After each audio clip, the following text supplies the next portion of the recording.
Olá pessoal, tudo bem? Sejam bem-vindos aí ao nosso Dicas de Estudo, né? Como a gente havia comentado aí, mencionado com vocês, estamos aqui hoje. Eu sou o professor mediador Ednilson. Não tive a oportunidade de estar com vocês nas aulas ao vivo, lá no chat. O professor Edinário estava lá, mas estava aí no suporte, né, professor? Dando assistência para vocês aí, né? Recepcionando a mensagem de vocês, encaminhando as dúvidas para o professor José Campos. E hoje nós estamos aqui para, o professor vai resgatar alguns tópicos aí, e isso nós vamos fazer com base numa estatística de erros aí, alguns apontamentos que nós vimos em termos de erros que vocês incorreram, né, e isso aí eu acredito que possa auxiliá-los nessas dúvidas, não é mesmo, professor? Sim, aí eu acho que vai ajudar bastante aí para elucidar mesmo as dúvidas que ficaram e para vocês irem bem na prova, que é nosso intuito aqui. É isso aí, muito bem, pessoal. Então é o seguinte, nós vamos iniciar aqui com algumas questões que nós retiramos aí das atividades de estudos que vocês realizaram, né? Por exemplo, que nós temos uma questão da atividade de estudo 1, tá? E ela fala o seguinte, ela fala, para analisar a saúde financeira do seu negócio, a empresária Renata realizou uma série de cálculos financeiros. Após esses cálculos, foi possível identificar que o ponto de equilíbrio operacional ou contábil da empresa é igual a 650.500 por ano. Tá? Então isso aqui eu estou mencionando, pessoal, depois vocês resgatam aí, puxam a atividade de vocês têm condições de gerar o arquivo, aí, fazer a impressão e fazer esse acompanhamento aqui, conforme eu estou lendo o enunciado. E aí o comando da questão é o seguinte, com base na situação hipotética, analise as afirmações. Caso a empresa venda um valor de 500 mil no ano, a mesma apresentará um LAGIR negativo? E aí, professor? Então, pessoal, lembrando que o que é o ponto de equilíbrio? É a quantidade de vendas necessárias para que a empresa consiga pagar todos os seus custos fixos e variáveis, obtendo lucro zero, nada de lucro zero, LAGIR igual a zero. Nesse caso, ele fala que o ponto de equilíbrio é 650.500. Então, se ele vender isso, ele tem lucro zero. Se ele vender acima disso, ele vai começar a ter um lucro positivo. Se ele vender abaixo, que foi a alternativa 1 aqui, 500 mil, ele vai ter prejuízo, vai ter um lucro, vai ter prejuízo. A gente fala lucro negativo só porque é LAGIR, mas ele vai ter um prejuízo, então o lucro vai ser negativo. Então, a afirmação 1 é verdadeira. Ok, muito bem. A afirmativa 2 é para encontrar o ponto de equilíbrio de R$ 650.500, a empresária levou em consideração o custo de oportunidade dos recursos aplicados. Legal, essa também para vocês ficarem bem atentos. A gente viu que existem dois tipos de ponto de equilíbrio. O ponto de equilíbrio operacional ou contábil, que é esse que a gente viu aqui, e o ponto de equilíbrio econômico. O ponto de equilíbrio econômico leva em consideração o custo de oportunidade. O ponto de equilíbrio contábil não leva em consideração o custo de oportunidade. Então essa alternativa é falsa, porque o ponto de equilíbrio contábil não leva em consideração o custo de oportunidade, e sim o ponto de equilíbrio econômico. Muito bem. E aí, por fim, nós temos a afirmativa 3. Para determinar o valor do ponto de equilíbrio operacional ou contábil da organização, a empresária somou a depreciação aos custos fixos. Essa também, pessoal, verdadeiro. Se você for lá na fórmula para achar o ponto de equilíbrio, você vai ver que para achar o ponto de equilíbrio você tem que somar o custo fixo mais a depreciação que vai compor o custo fixo total. Então, alternativas verdadeiras 1 e 3. Muito bem. Então tá, pessoal, essa questão então, ela tratou aí do ponto de equilíbrio operacional ou contábil, né, professor? Exatamente. Então é assim, pessoal, o detalhe é importante a gente observar que isso que nós estamos fazendo aqui não substitui, tá, a importância de vocês estudarem o material de vocês, o livro, assistirem às aulas conceituais, né, professor? Assistir às aulas ao vivo, o professor deu muitas dicas, detalhou muitas dessas dúvidas que a gente está tendo aqui hoje. Então é importante vocês não focarem só nisso, não depender só disso aqui. Isso aqui é um complemento. Inclusive, isso aqui é algo que a gente, é uma expectativa que a gente tem que talvez algum desses pontos possa cair em prova. Né? Só que a nossa base, a elaboração das questões de prova, elas têm como base um banco de questões. Então o sistema faz o rateio, então pode ser que caia uma questão dessa, pode ser que não caia, né, professor? E fica claro também, pessoal, que saber fazer o cálculo é importante, mas você tem que compreender o que esses cálculos querem te dizer. Por exemplo, essa questão foi puramente teórica, não caiu nenhum tipo de cálculo, então é importante vocês compreenderem o que vocês estão calculando, o que é que vocês estão analisando. Muito bem. Aí nós temos uma questão Ela diz o seguinte, ó, por meio da demonstração do resultado de exercício DRE, foi possível identificar que a empresa Hennes apresentou um lucro antes dos juros, imposto de renda, LAGIR, né, de R$ 150 mil. No entanto, a empresa também apresentou um pagamento de juros no valor de R$ 90 mil. Com base nessas informações, foi possível identificar que a empresa apresenta um grau de alavancagem financeira, o GAF, né, de 2,5.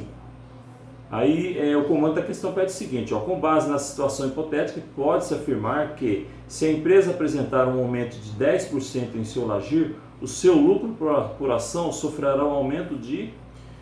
Então, pessoal, essa questão também é bem interessante, porque ele já deu o cálculo pronto, nem te pediu para calcular. Ele falou as informações que seriam necessárias para achar o grau de alavancagem financeira, mas já deu o valor pronto. E o que é o grau de alavancagem financeira? Ele mostra o risco financeiro da empresa.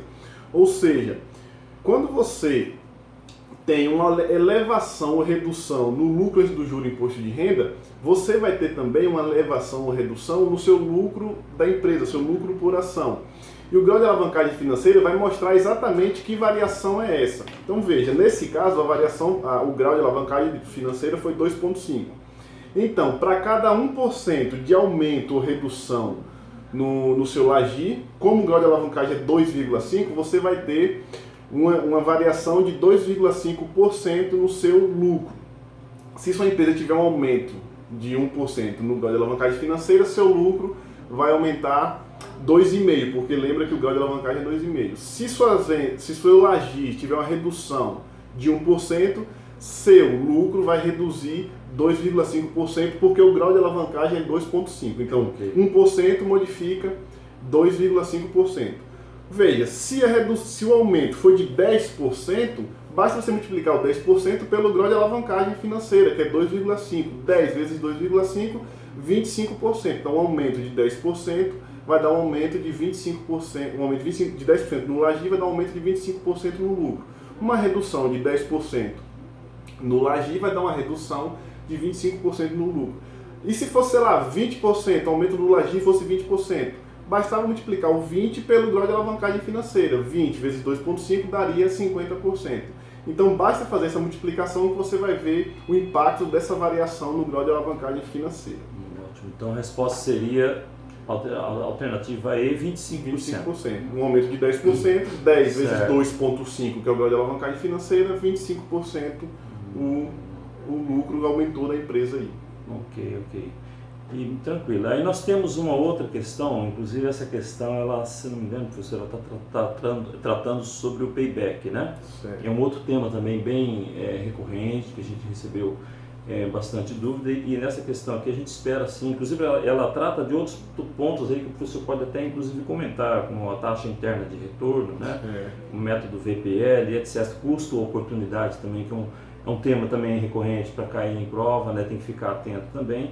E ela diz o seguinte, ó, os gestores devem ficar atentos às muitas variáveis, seja do ambiente interno ou externo.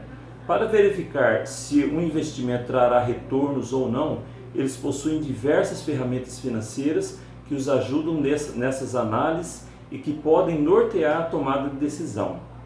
Com base nos conceitos das análises de retorno, avalie as afirmações a seguir.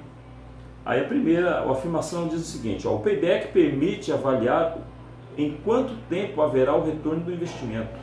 Beleza, aí, pessoal, professor? só para a gente retomar aqui, você lembra que quando a gente faz investimento hoje, esse investimento vai proporcionar fluxos de caixa futuro. Então a base da gente analisar os investimentos desembolsei dinheiro hoje, mas vou ter fluxos de caixas futuros, eu quero saber se esses fluxos de caixa futuro me apresentam viabilidade financeira. Para analisar a viabilidade, existe uma série de indicadores. Um deles é o payback, não é em si para avaliar, mas para você saber exatamente em qual período de tempo que você vai conseguir recuperar aquele valor que você investiu. Ou seja, investir dinheiro hoje tem um fluxo de caixa. Quanto tempo será necessário? Quando eu falo tempo, eu falo em período, em anos, meses, dias.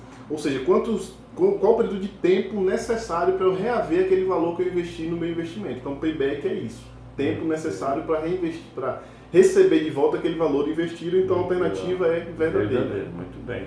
A taxa interna de retorno, ou seja, a TIR, né? demonstra a qual taxa o valor do VPL será zero, ou seja, qual é a taxa mínima esperada pelo investimento. E aí, professor? Também, pessoal, alternativa verdadeira. Lembra lá que a taxa interna de retorno é a taxa que zera o VPL? Mostrei isso em aula para vocês e ainda fiz o cálculo para vocês verem. Peguei um determinado investimento e no lugar do custo médio ponderado de capital, que é o que a gente usa para achar o VPL, eu usei a taxa interna de retorno e mostrei para você que o meu VPL foi zero, porque a TI, que é a taxa de retorno do investimento, também é aquela taxa que torna o VPL igual a zero. Legal, legal. E o método do VPL tem como finalidade calcular, em termos de valor presente, o impacto dos eventos futuros associados a uma alternativa de investimento. E essa é verdadeira, professor? Também, questão verdadeira. Lembra lá que a gente falou? O que era o VPL? Era você pegar os fluxos de caixa que iam vencer, trazer esse valor para a data zero, valor presente, né? Valor presente, e pagar o investimento. E aí, se sobrasse dinheiro, é porque seu investimento valeu a pena e ainda sobrou um pouquinho de dinheiro. Se faltasse dinheiro, seu VPL fosse negativo, seu investimento não era viável. Ou seja, VPL é justamente pegar os fluxos de caixa futuro e trazer o valor presente, trazer para a data zero. Muito bem. E o custo de oportunidade representa custo de não ser capaz de produzir outra coisa porque os recursos já foram utilizados. Verdadeiro também, pessoal. Também. Se vocês lembrarem lá que a gente falou da aula, que custo de oportunidade é quando você abre mão de uma coisa em detrimento da outra. Os recursos são escassos, não dá para você ter tudo. Então, quando você abre mão de determinado valor por conta de outro, isso é o custo de oportunidade. Dei um exemplo lá na aula que foi, por exemplo, se você tem uma empresa e essa empresa é sua, ou a sede da empresa, o local é seu. Você não paga aluguel porque o local é seu, mas você tem um custo de oportunidade que seria o quê? Se você não estivesse usando essa empresa, você poderia estar alugado e recebendo dinheiro do aluguel. Isso é um custo de oportunidade. Ou você tem a empresa e utiliza naquele ponto, ou você receberia o aluguel daquele ponto. Então não dá para você ter os dois ao mesmo tempo. O custo de oportunidade seria esse custo que você teria se tivesse alugado. Legal. Pessoal, então, aí no caso a alternativa correta seria a E, né? Que seriam todas afirmativas, né, professor? Exatamente. Pessoal, e lembrando que essa é uma questão de atividade de estudo 2, tá? Vocês podem retomar lá. E essa questão é interessante, né, professor, que ela engloba o payback, né? O TIR, o método VPL e o custo de oportunidade. Né? Numa questão ali vocês têm os comentários do professor, resgatam esses conteúdos aí que vocês podem focar, né? Pesquisar, detalhar mais lá no livro. Aí tem mais um exemplo aqui, professor, ó. É uma questão também de atividade de estudo 2, ela diz o seguinte, ó, uma determinada empresa está analisando seu portfólio de projetos. Após calcular o custo médio ponderado de capital e realizar a projeção do fluxo de caixa de cada projeto, a empresa conseguiu determinar o valor presente líquido, ou VPL, dos projetos, conforme tabela a seguir. Vocês vão ver que tem uma tabelinha lá, né? Aí tem 3 projetos, o projeto 1, o projeto 2 e o projeto 3. No projeto 1, o valor da VPL, ele colocou lá, é R$ 8.564,30. No projeto 2, negativo, R$ 1.524,80. E o projeto 3, positivo, R$ 36.857,98. Então, diante disso, com base na situação hipotética e no VPL apresentado, é correto afirmar que são projetos economicamente viáveis? Nesse caso, quais, professor? Beleza, questãozinha simples, muito comum, que vocês têm que ficar atentos até para a avaliação de vocês. Sim. Projetos economicamente viáveis são aquele que apresenta VPL maior que zero. Se seu VPL for menor que zero, descarta o projeto porque ele não é viável. Então serão viáveis os projetos que apresentarem VPL maior que zero.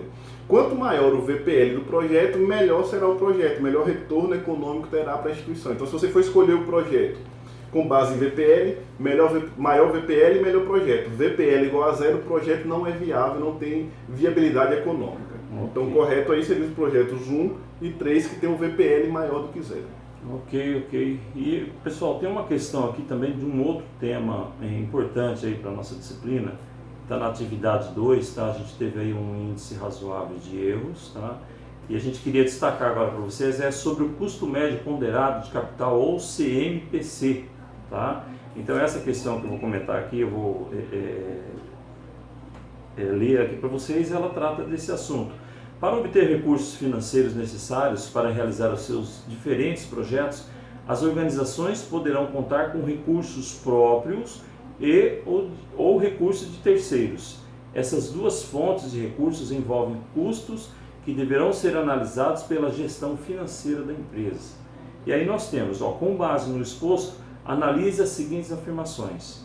O custo do capital próprio representa a taxa de juros cobrada pela instituição financeira para conceder um empréstimo. Isso é verdade, professor? Isso é falso, pessoal. Lembra que capital próprio é o capital da própria empresa e não de terceiros. E quem são os donos da empresa? São os acionistas, os investidores. Então o custo do capital próprio é aquele custo que é aquele retorno financeiro que os investidores esperam obter ao pegar seu recurso e aplicar na empresa. Ah, legal.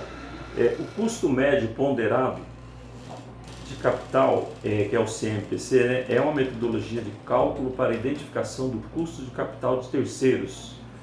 Bom também, pessoal, questão falsa, porque lembra, a gente tem dois tipos de custos: custo de capital próprio, que vem da própria empresa, e custo de capital de terceiros, que é tomar dinheiro emprestado com terceiros, como um banco, por exemplo. E o que é o custo médio ponderado de capital? É você pegar esses dois recursos próprios de terceiro e juntar e achar um custo único. Lembra disso? Pega o de terceiros, pega o próprio e junta e acha o custo médio ponderado de capital. Logo, frente a isso, essa afirmação é falsa, porque o custo médio ponderado de capital é a junção de terceiros e próprio, não apenas de terceiros. Ótimo. Ao conseguir recursos por meio de Banco Nacional de Desenvolvimento Econômico e Social, BNDES, né, a empresa deverá arcar com um custo de capital de terceiros. Essa é verdadeira. Lembrando, lá, capital de terceiros é que você pega emprestado com pessoas que não são donos da empresa, que estão alheios à empresa. Quando você vai no banco e pega dinheiro emprestado, você vai ter um custo do capital de terceiros. Essa seria então a única verdadeira. A única verdadeira, alternativa 3. Ok, pessoal. Então essas são questões assim que como nós comentamos aí no início, são questões assim que ficaram um pouco de dúvida. E a gente espera que vocês tenham aí gostado, né, que tenham ajudado. Eu queria ver se o professor tem mais de repente, algum tópico que o professor gostaria de comentar. Pessoal, só lembrando que, como eu falei, é importante que vocês sabem fazer o cálculo, mas entendam que é aquilo que vocês estão calculando, que é o maior foco da gente aqui é entender, porque para fazer o cálculo em si você tem planilhas que eu disponibilizei, você tem HP, você tem programa de computadores. Mas entender o que cada cálculo quer dizer que é importante. Então fique atento a isso, o que é o VPL, quando ele é bom, quando ele é ruim, qual é a taxa interna de retorno, como ela é viável ou não. Por exemplo, TIR menor que o CMPC, que é o custo médio ponderado de capital, o projeto não é viável. Então atente-se a isso, que você fará uma boa prova, acredito nisso. E no mais, boa sorte para todos, as pessoas estudem bastante. Isso aí, e espero que todo seja aprovado e que a gente se veja, quem sabe, aí no futuro próximo. Ai, que bom. Pessoal, sucesso para vocês, espero que tenham gostado. Ok, obrigado, hein? Abraço. Abraço.